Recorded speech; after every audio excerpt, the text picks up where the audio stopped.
አንደኛ የኦኤልኤፍ የውጭ ግንኙነት ኃላፊ ነኝ ምክትል ኃላፊ ነኝ ያለው ነው። ሁለተኛ ተከታዮቼ የኦሮሞ ዲያስፖራ ነው፣ ድጋፍ የማገኘውም ከነሱ ነው ያለበት ነው። ሶስተኛ የኦሮሞ ነጻነት ሰራዊት በአደንዛዥ እጽ፣ በማሪዋና፣ ኮካይን፣ ህገወጥ የሰውና አሸማ ኦርዶፍቶota keenya kabajamoo Qoncolool miidiyaa sagantaa keenya irraatiin muddama hidha Abbayyaa nan fura jechuu pirezidaantii Ameerikaa Doonaald Tiraamp xiinxalaan siyaasaa Jawaar Mohaammed Ameerikatti hidhamee jira jechuu kanaa fi kanneen biroo irrattis waan qindeeffanne qabnaa itti dhiyaadhaan afeerraa keenya አልሻባብና ኦላ ወይም ኦሮሞ ነጻነት ሰራዊት በጋራ እንደሚሰሩ ዴር ትራፊኪንግ ሜቶዳቸው ላይ እንደሚተባበሩ በዋናነት በደቡብ ኢትዮጵያ ሶማሊያና ኬንያ ቦርደር እንደሚሰሩ የተናገረበት ነው። Jawaar Mohaammed Ameerikatti hidhamee jira to'atamee jira jechuudhaan miidiyaan Habashaa olola hamaa Jawaar irratti bananiin guyyaa lamaaf kan oofaa jiran yoo ta'u dhimma kana ilaalchisuudhaan Jawaar Mohaammed as bahuudhaan gara fuula feesbuukii isaatiin deebisaa bal'aa kenneeti jira. አምስተኛ ዓመታዊ ገቢው የጀዋር ወደ $300,000 እንደሚጠጋ ይሄ ገቢ ግን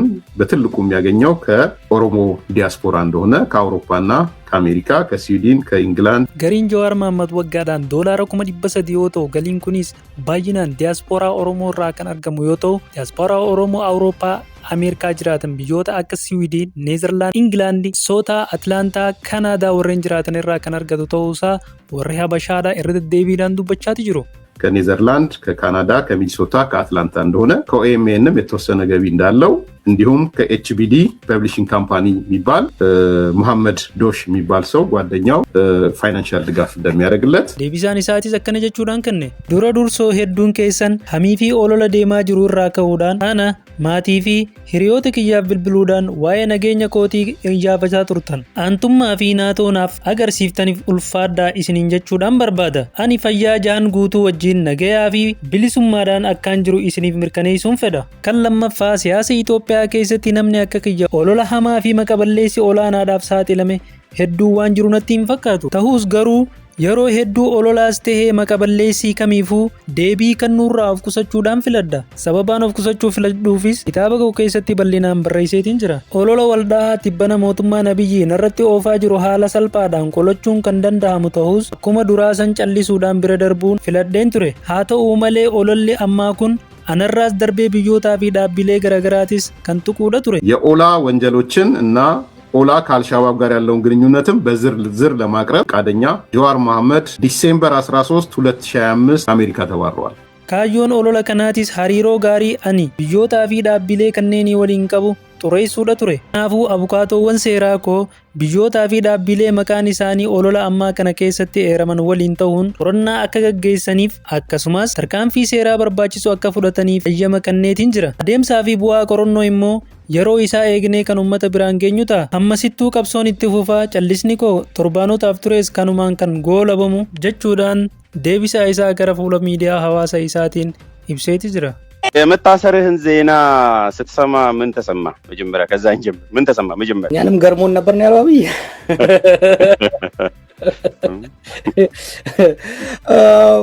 Pirezidaantiin Ameerikaa Doonaald Tiraamp irra deebiin hidha Abbayyaa irratti Itoophiyaa fi Masrii araarsuu akka barbaadan ifatti beeksisaniiti jiru. Kanaas michuu isaanii leeyaa pirezidaantii Masrii Abdul Fattah Al-Siisiidhaaf barreessanii ejjennoo Tiraamp kana irratti Masrii fi Suudaan ejjennoo isaanii beeksisaniiti jiru.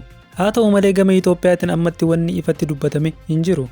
Pirezidaant Tiraamp marsaa jalqabaa yeroo pirezidaantii Ameerikaa ta'uun filatamanii turan dhimma hidha kanaa Itoophiyaa akeekkachiisanii turan. Masriin hidha Abbayyaa ni rukuta jechuudhaan kan dubbatan gama Itoophiyaatiin komii fi mufii guddaa uumeeti ture. Itoophiyaa yeroo sanitti Tiraamp Masriif loogu jechuudhaan himattee jaarsummaa Ameerikaa keessaa baate. Yeroo adda addaatti gamtaa Afrikaa fi biyyoonni sadan Itoophiyaa, Masrii fi Suudaan mari'atanis waliigaluu hin dandeenye. Itoophiyaan mariif karri ishii banaa ta'uu himti. Masriin ammoo waggaa 14 mariin bu'aa hin buusne jechuudhaan keessaa bahuu ishee ibsiti. Pirezidaantiin Ameerikaa Doonaald Tiraamp erga marsaa lammataa Ameerikaa bulchuudhaaf filataman waa'ee hidha Abbayyaa irra deddeebiidhaan dubbataa ture. Hidhicha Itoophiyaan maallaqa Ameerikaan ijaarte akkasumas kun rakkoo waan uumeef itti dhiyeenyaan hordofaa jirra jechuudhaan ji'oota muraasa jalqaba marsaa lammataa pirezidaantii ta'an filaman dubbatanii turan. Isa irratti hojjechaa jirra. Rakkinichis furmaata argata jechuudhaan kan dubbatan pirezidaantiin Ameerikaa Doonaald Tiraamp Itoophiyaan dubbii Tiraamp qabbaneessuu haala fakkaatu callisuu filatte. Boodarra aangawaan Itoophiyaa himannaa pirezidaantii USA irra deddeebiin hidha Abbayyaa Ameerikaatu maallaqaan tumse jedhu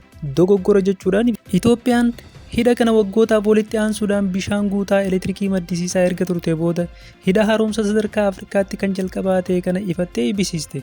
Adeemsi Itoophiyaa kun garuu morkattuu ishee Masrii mufachi. Masriin guyyaa hidha Abbayyaa eebbifame Itoophiyaan adeemsa gartokkee hordofte jechuudhaan pirezidaantii mana maree nageenyaa UN'if xalayaa barreessite. Dhimmicha mana murtii idil addunyaatiif hin dhiyeesse jechuudhaan illee ibsite. Eeguma Itoophiyaan ifatti hidha ijaartee eebbisiistee bishaan to'achuu hin dandeenye bishaan akka malee gaddistee lolaa uumtee kan jedhanii kaan eeruudhaan Masriin Itoophiyaa himataa turte. Ministeerri bishaanii fi inerjii Itoophiyaa ibsa baase. Himannaan Masrii soba shiraan guutame jechuudhaan pirezidaantiin Ameerikaa Doonaald Tiraamp gidduu seenanii akka furan garuu pirezidaantiin Masrii irra deddeebiidhaan gaafataa turan. Pirezidaantiin Masrii Abdul Fattah al-Siisiin xalayaa fi ergaa Tiraamp katabaniif akka simatan beeksisanii jajaniiti jiru. Xalayaa pirezidaantiin Ameerikaa erganii fi akka galateeffatanii fi xalayaa galateeffannaa akka barreessaniif illee dhaamaniiti jiru.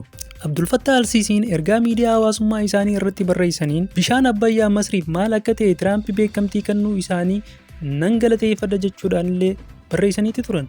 Gama kaaniin ammoo hoogganaan mana maree Suudaan Abdul Fattah al-Burhaan waamicha marii Tiraamp akka simatan beeksisaniiti jiru. Al-Burhaan miidiyaa hawaasummaa isaa irratti akka barreessaniin mariin kun nageenya naannichaa itti fufsiisuuf ni gargaara jedhan. Tiraamp hidha haaromsa Itoophiyaa Masrii fi Itoophiyaa gidduu jiru gara walitti bu'iinsa waraanaatti akka hin deemne abdii isaanii ibsaniiti jiru. Nageenyi waaraan baha giddu galeessaa fi Afrikaatti akka dhufu hojjechaa yeroo jirru kana guddama hidha haaromsa laga Abbayyaa waliin wal qabatee jiru furuun ajandaa koo isa qabaati kan jedhan pirezidaant Tiraamp Ameerikaan bishaan laga Abbayyaa qaalii ta'e kana biyyi kamiyyuu dhuunfattee to'achuun biyyoota ollaa miidhaaf saaxiluu akka hin qabne cimsitee amanti jechuudhaan himan. Tiraamp akka imaammataatti osoo hin taane waamicha biyya michuun taasifame hordofanii gama kaaniin xiinxalaan siyaasaa Jawaar Mohaammed xalayaan kun isiniin araarsa kan jedhu fakkaatus gar tokkotti kan cillaa'eeffateedha jechuudhaan heeraniiti jiru. Agarsiistuun isaa xaliichi kallattiidhaan gara mootummaa Masriitti kan ergame ta'ee Itoophiyaaf garagalchaan akka ga'u taasifame jechuudhaan ibsan. Xalayaa kana keessatti Tiraamp garagalcha dhaaba Afrikaa gamtaa Afrikaa kana dura dhimmicha ilaalaa turan hin eerre. Tiraamp UAE fi Saawud Arabiyaa eeran. Biyyoonni lamaan kun dhimma hidha laga Abbayyaa irratti kana dura kallattiin hirmaatanii hin beekan.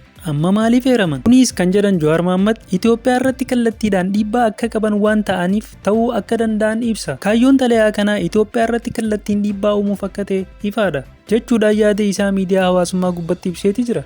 Kanaafi sababni biyyi kamuu qofatti dhangala'insa bishaan kanaa to'achuu hin danda'anii fi waraanni hamaan uumamuu danda'a jedhamanii xalayaa irratti eeraman. Xiinxalaan siyaasaa Jawaar Mohaammed kana dura maqaa jaarsummaan harka micciiruuf yaaliin taasifame bifa haaraan deebi'ee dhufee jira jechuudhaan kan ibsu yoo ta'u kan ammaa ammoo ni hammaata jedhan. Kanaas yoo ibsu adeemsi imaammata alaa Tiraamp kan duriirra humnaan kan guutame akka ta'ee fi sadarkaa biyyi keenya irra jirtu kan duraanii irra hammaataadha jechuudhaan illee ibseeti jira. Xiinxaltoonni akka jedhanitti Itoophiyaan yoo gamna taate akkuma Tiraamp Giriinlaandii irratti ija buufatee ulaa galaanaatti bahuuf fedhii akka qabdu Tiraampiif dhiyeesse. Ministeerri muummee Itoophiyaa Dr. Abiy Ahmed fedhii galaanatti bahuu qaban irratti deeggarsa Tiraamp argachuuf kana gochuu qabu jechuudhaan illee akeekaa jiru. Pirezidaantiin Ameerikaa Doonaald Tiraamp oddola Giriinlaandii humnaanis ta'e ni fudhanna jechuudhaan isa biyyoota Awurooppaa miseensa naatoo ta'an waliin walitti isa buusaati jira. Itoophiyaan hidha haaromsaa ijaarsistee xumuruun akka milkaa'ina guddaatti ibsiteeti jirti. Ministeerri muummee Itoophiyaa Abiy Ahmed yeroo dubbatan ejjennoon ji'opolitikaa Itoophiyaadhaaf fooyya'eera jechuudhaan muummeen ministeera Abiy Ahmed kun dhugaa jala sararameedha jechuun yoo ibsan Itoophiyaan baroota hanga ammaa keessa dabarte qormaata olaanaan Abbayyaa kaan dhaloota Abbayyaati jechuudhaan dubbatan. Itoophiyaan ammatti ulaa galaanaatti bahuu ajandaa ishee ijoo godhattee socho'aati jirti. Kun immoo biyyoota ollaa waliin muddama hamaa keessa galcheeti jira. Hordoftoota keenya kabajamoo sagantaan irraa walitti qindeeffanne kan hanga ammaa dhaggeeffattan ture sagantaa biraatiin hanga walitti deebinutti nagaa fi fayyaadhaan nu tura.